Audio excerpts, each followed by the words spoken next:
جس منصب پہ آپ لوگ ہیں، آپ لوگوں سے توقعات بھی ہیں لوگوں کو، اور آپ لوگوں کے امن کے ضامن بھی ہیں، لیکن جس نازک حالت میں آپ کھڑے ہیں، آپ کے رویے بڑے اثر انداز ہوتے ہیں۔ جب ایک شخص آپ کے پاس آتا ہے، آپ کا اس کے لباس سے، اس کی وضاقتہ سے رویہ تبدیل ہوتا ہے تو وہاں ہی انصاف کا خون ہونا شروع ہو جاتا ہے۔ اس لیے اپنے رویوں کو اپنے آنے والوں کے لیے جب آپ برابر رکھتے ہیں تو وہ چاہے پھٹے پرانے کپڑوں میں ہو، چاہے وہ عالی نصب لباس میں ہو۔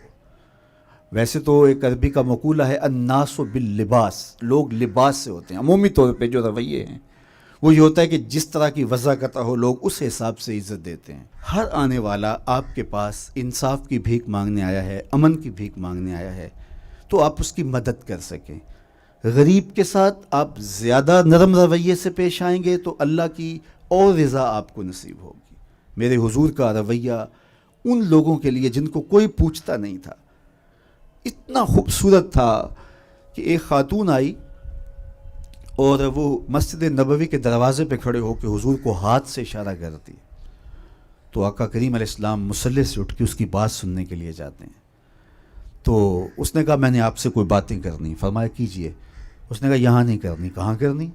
مسجد نبوی سے باہر کھلی جگہ تھی، کہا آپ وہاں آ جائیں، میں وہاں آپ سے کوئی باتیں کرنی ہیں۔ عرب کی دھوپ، کڑکتا ہوا ماحول اور حضور کا نازک بدن، کار نبوت کی اہم ذمہ داریاں، اور اس عورت کا توازن عقلی بھی کچھ ٹھیک نہیں تھا، اور اس نے جو حضور سے باتیں چھیڑیں تو پھر بات چھوڑنے کا نام نہیں لے رہی تھی۔ اب گھنٹے لگ گئے، حضور سن رہے ہیں کان لگا کے، صحابہ کو بڑا غصہ آ رہا ہے کہ اس عورت کی بے مقصد سی باتیں اور حضور کا قیمتی وقت اور نازک بدن۔ خیر جب خود وہ اپنی باتیں مکمل کر کے جانے لگی تو غالباً حضرت عمر نے کہا حضور اس کا توازن عقلی ٹھیک نہیں ہے، اور لوگ اس کو دیکھ کے راستہ بدل لیتے ہیں، جس سے باتیں چھیڑتی ہے پھر جان نہیں چھوڑتی۔ آپ کا وقت قیمتی اور بدن نازک اور کار نبوت کی اہم ذمہ داریاں، اور اتنی دیر اس نے آپ کو کھڑا کیے رکھا، آپ ایسی ویسی عورتوں کی باتیں کیوں سنتے ہیں؟ اس کی تو کوئی بات نہیں سنتا۔ تو حضور نے فرمایا عمر پورے مدینے میں اس کی کوئی نہیں سنتا، میں بھی نہ سنوں۔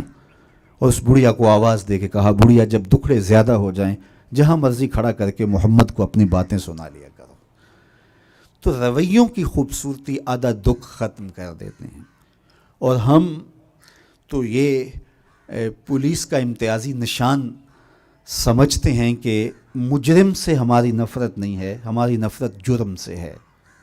تو مجرم کی اصلاح کی آخری حد تک کوشش اور اس کے ساتھ ہمدردی کا ایک جذبہ اس اعتبار سے کہ اس کبھی جرم سے بچ جائے۔ اللہ کے محبوب علیہ السلام کے پاس جب ماعز ابن مالک آئے تو اس نے بہت بڑا جرم کیا تھا، تو حضور علیہ السلام نے انہیں 2-3 مرتبہ ٹالا، لیکن وہ بار بار خود اقرار کر رہے تھے۔ تو حضور نے فرمایا ٹھیک ہے ان کو لے جاؤ اور سنگسار کر دو۔ اور جب ان کو سنگسار کیا جا رہا تھا تو حضور علیہ السلام مسجد نبوی میں کبھی کھڑے ہو جاتے، کبھی بیٹھ جاتے۔